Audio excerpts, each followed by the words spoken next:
it disheartens you. And fear can actually create sickness. Fact.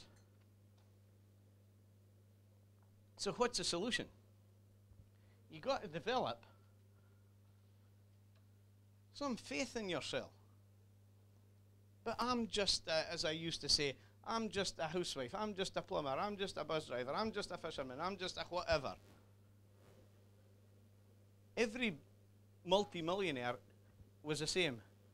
Just a housewife, bus conductor, ice cream van owner, whatever.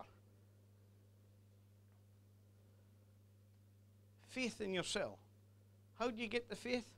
By committing to activity which you're scared at. Whether it's a phone call or whatnot. And we can hear a laugh. I was the worst in the phone. No, I was the second worst in the phone. Dougie's laughing. Doug, I was the worst in the phone. Dougie was the worst in the phone. Dougie was the worst in the phone.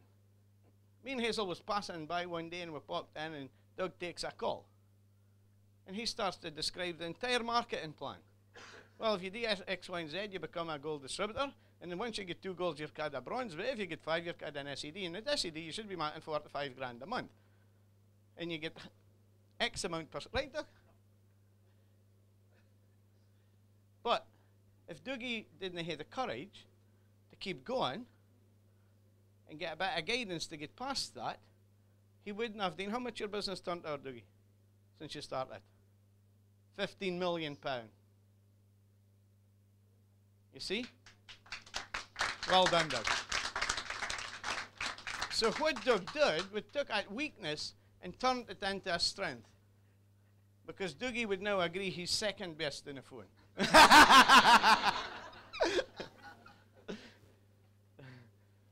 It liberates you, guys.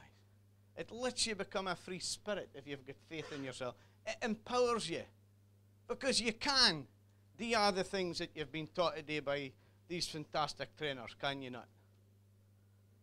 It encourages you. And how good is it to live with feelings of encouragement and hope rather than fear? See, as I've always said, when there's hope in the future, there's power in the present. Faith in whatever you believe in, if it's yourself or your God or forever, faith actually heals as well. Because it's us starting happening up here.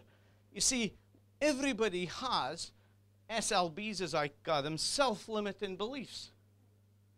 But it's quite simple to take hold of this and do your homework and get a massive chisel and hammer and smash these chains of your self-limiting beliefs and let you become what you want to become. The question is what do you want to become? Abigail's training, a few years down the line, tells you. Am I right here? Right? See, go meet some interesting people. Ruth Badger, I wouldn't say she was that interesting, but she was okay. But but hey, she's great. And I've got her card, I've got her mobile number, and I can phone her any time I want. If it's her TV program card, get badgered or something. Get badgered, I think. So, gets into these businesses, sorts them out, and makes them more profitable, or else. And in several occasions, she has gone in and told them to quit, and she was right as well. What, Nickel? A tremendous, tremendous inspirational speaker. Tremendous motivational speaker. He was so good, Andy and Laura and Abby, that he got the job to motivate the English team at the last World Cup. As my next guy would say, job done. Kevin Bridges, the best new comedian. Well, he's not new. And if you watch his show, it's absolutely brilliant. Isn't it amazing how he gets his material? But you know what? Isn't it amazing how you get your material for your faith to build your business, to build your empire, whatever you're building? It's by out there doing it. Observational comedy, Put yourself in the situation to get the experience. Building your business, take the activity, put yourself in the situation to get the experience. Because for that experience, you can be better, right? If you didn't put yourself through the experience, if you didn't take the correct action, guess what? No growth. See, it will be like this. Every day, it'll be like this. Tony Wilson. I met Tony Wilson one of the first ever talks I did in Clean Easy. I think Lynn was there. Me and Lynn went to it. No, he'd hair back then. Like a few other gentlemen. Mike's not here today. Tony was a very, very, very successful IFA. He managed a group of guys. He was making about 170 grand a year as an IFA, but he wasn't happy. He wanted to get into motivational speaking for coaching type of stuff. Now, I've met some of these coaches, guys. I was at an event in Edinburgh, I shouldn't say this, but I'm going to. Last Thursday, chance to meet 85 business owners. There's about 5 of these coaches there that wanted to show you and tell you how to be a better business person. There's one lassie there who had minging trainers on, scabby jeans, and a top that must have come out a little, no respect a little, disrespect a little. It turns out she was a business coach, you know, and she was wanting to be my coach. I remember another guy, if some of you guys will remember, I wouldn't mention his name, friend of Andy's, came to my house in his beat-up car, wanting to be my coach. And I says, look, if I use a coach, I'll end up driving a motor like yours, and that's the last thing I would want. However, Tony had hard times when he left his big paying job. Had hard times, real hard times. He was, and this is fact, he was eating corned beef toasties, staying in Hartlepool, in a rented flat. And it was pretty bad, right?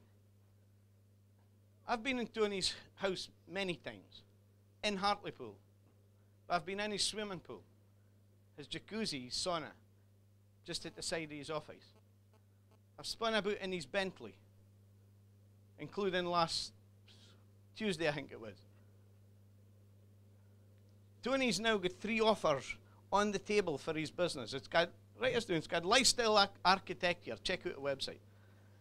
3 offers. 2 of them's wanting him to stay on for 3 years as MD, paying him a massive, massive salary. One of them just went to buy the lot for several £1 million. So it's all about, I've now, for the first time, entered a commercial engagement with Tony. I'm paying him now. Apart from being a pal, I'm now paying him because I want to get proper value for him to get to the next level. And you look at these clients, it's all the big banks, it's all the punters in Dubai. I phoned him up one day, how you doing, mate? He says, well, I'm right pissed off just now. He says, I thought I was top of this bill in Dubai. He says, I'm second. I says, oh, it's terrible. Who's top? Who's the top speaker then? George W. So I suppose it's not that bad. Anyway, moving on, sorry. As I said, I always wanted to have dinner with a billionaire. It's George W. Bush, in case you thought it was George. Yes. He used to be the president of the big place over the Atlantic. Can you see that? Because I can't see us from up here. As I said, I always wanted to have dinner with a billionaire. And I did that several months ago. And you wouldn't believe where at either. It was in a church in Shawlands in Glasgow. And it was a fundraiser. Free wine the hill night, and I've been so pissed for ages. It was an absolute brilliant night. But this guy here started off as a bus conductor.